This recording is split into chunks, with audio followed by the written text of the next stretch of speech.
Good morning again. Steve here with a few words on it for an update on our coffee chat meeting last evening. Our topic for the evening was the challenges that we run into. Sometimes they can be all sorts of types of challenges, like rip-offs, getting burned, losses, breakups, the pits, and as our speaker last week, Kelly Goyer, said, even in some cases, depending on what terminology you use, the dark night of the soul. All of these things that we sort of part of the tapestry of life, really.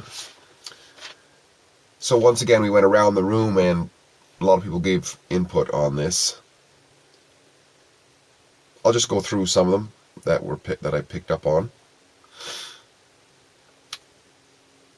Benefits are hard to see sometimes in the challenge because of the cloud of anger or emotion that is put up by us sometimes. Another one was adversity is opportunity. Another one was challenges and adversity and so on create a texture in life. Whereas in adversity-free, if there is such a thing, life would be almost too smooth. We wouldn't experience that texture. Somebody else mentioned how being abused earlier in life helped to see the benefit of forgiveness. Not so much forgiveness for the violator's actions, but forgiveness for oneself. And in doing so, there was a sense of almost sorrow for the one who perpetrated these acts, because the impression was that somebody who would do things like that must be really hurting themselves, which is quite a leap, to be able to jump to that. But forgiveness was what was learned. So once again, the whole point of this was to be able to see what value there is in these challenges and so on. So yes, we all experience them. What value? And in that example, forgiveness. Learning the acceptance of responsibility was another one. Somebody said that if it doesn't kill me, it makes me stronger. So I guess a challenge that would kill you is something you want to avoid, but so many things, they're perceived and we can get through them, right?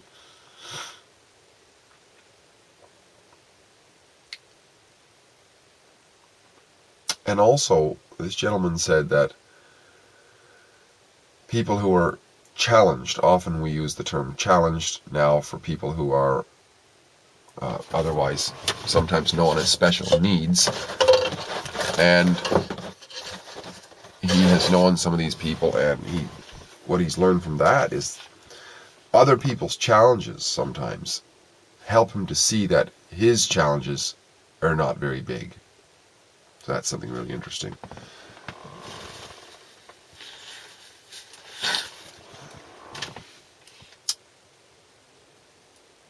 Another gentleman said that his challenges in life, and he's had many, he said, have prompted him to begin writing a book about it, which, once again, then will help many people. Somebody said that he was ripped off at one point in life, or several times in life, and this helped him with once again, the sense of forgiveness. And to realize that many people are in a similar situation. There was the quote of a statistic that 85% of families are dysfunctional on a certain level.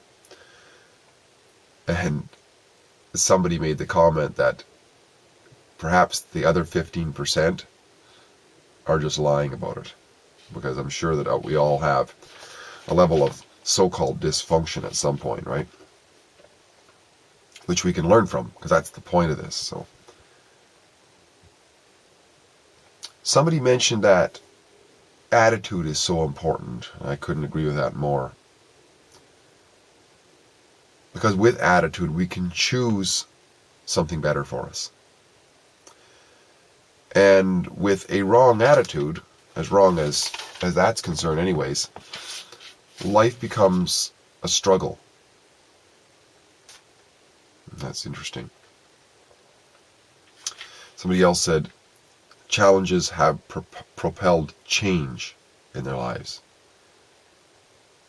Help them to listen to the heart, not only the mind, but the heart as well. And there was the mention of the book Man's Search for Meaning by Viktor Frankl, who was a Holocaust survivor.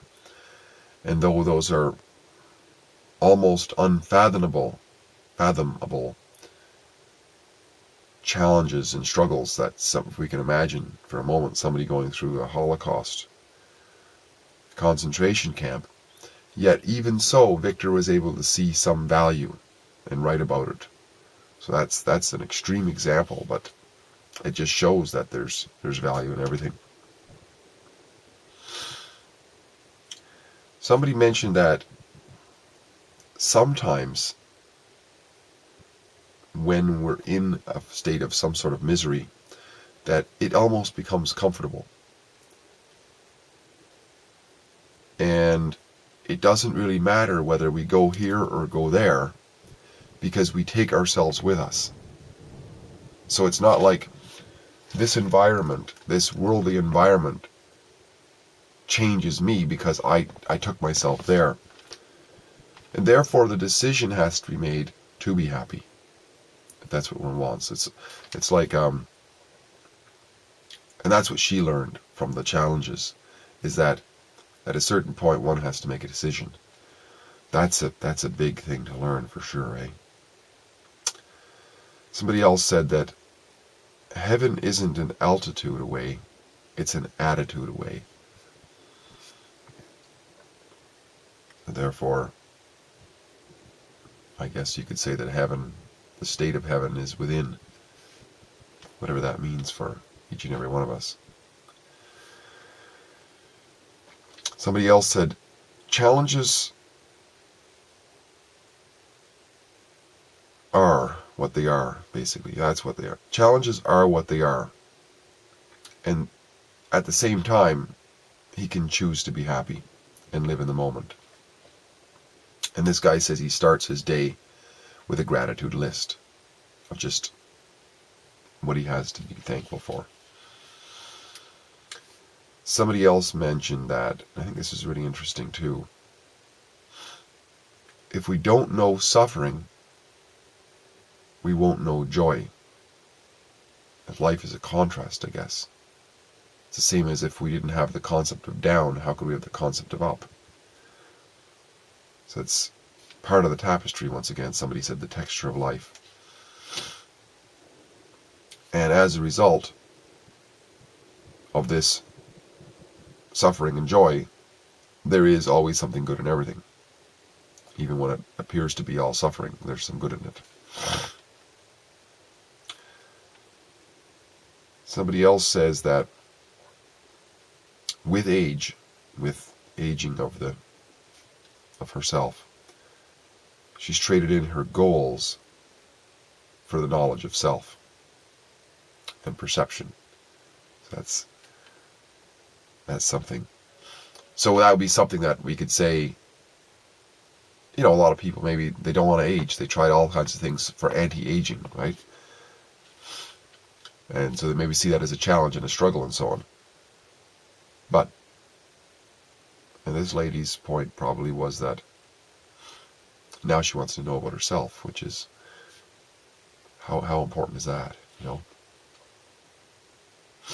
Somebody else mentions that even when we fall flat on our face, we're still moving forward. I like that one. And there was a few things that I brought up here too. When I was thinking about this, you know, a lot of times I don't like to dwell on pits, rip-offs, burns, losses, and so on, and whatever it is that is you might be perceived as the negativity of life, sometimes there's a value in looking at it, and this was an opportunity in preparing for this, a few words that I wanted to say to people. And I thought about it, what was my biggest challenge in life? Of course, like all of us, I've had many. But one of them that jumped out was this, especially when I was younger, this inferiority complex that I seemed to experience. Wasn't born with it, I wouldn't say, because I can remember quite clearly. I have very vivid memories from the time I was about 2 years old. And I remember until I started school, I didn't have an inferiority complex. I was a happy kid. I'd talk to anybody. I'd just say that anything. Nothing held me back. For some reason, though, starting school, perhaps, or who knows, maybe it was before that, a couple of things, probably many things, conspired to develop this, to allow me to develop it anyways. But a couple of them that popped out were, first of all, racism. That's what I experienced because where I lived, my family had just moved to a small community. And a very small, closed community. And I was, believe it or not, quite a bit darker skinned than most people. And that was what I experienced. I was called names, all kinds of things, and it got me thinking that somehow I was lesser individually and everybody else was okay, was normal, right? So therefore the inferiority. The second thing was a cultural divide, which is related to this too, because everybody else had their culture, and then my family had its culture. And we were a large family, and my dad in particular, he was very peculiar. He did almost everything different than anybody else would do. His religion was very strong and so on, and therefore, not only did I think that everybody else individually was better than me, but I got the impression that everybody else's family was better than mine because I was seeing that, and I didn't see I just saw the surface of their families, right? And the third thing I would say is that I probably would have been diagnosed with something today, some kind of a slow learner syndrome. And I actually graduated from grade 12, believe it or not, having never read a book, which was possible then, but I don't know how that was possible, but I did anyways. This created a great struggle in college, of course. But once again, it reinforced this sense that I was somehow inferior because everybody else knew how to do it and I didn't. And I come to know now that there was probably others who had great challenges in that too, but I thought I was alone and everybody else was fine, right? What I learned from this then, so that's what's important. Okay, it's not, if we can learn from something, we don't just dwell in it, right? What did I learn from it? Well, what I learned was that I was looking at life from a perspective of what was wrong with my life. And what I was perceiving to be right with everybody else's, but I wasn't living their life. If I was living their life, probably I would find that I felt inferior in some ways. But anyways, that was what I was seeing. I was looking at it from that perspective. And what this resulted in is, I feel that I was graced with rationality, which I think most people are. Everybody is to a great extent. And I was able to I began to rationalize a lot of these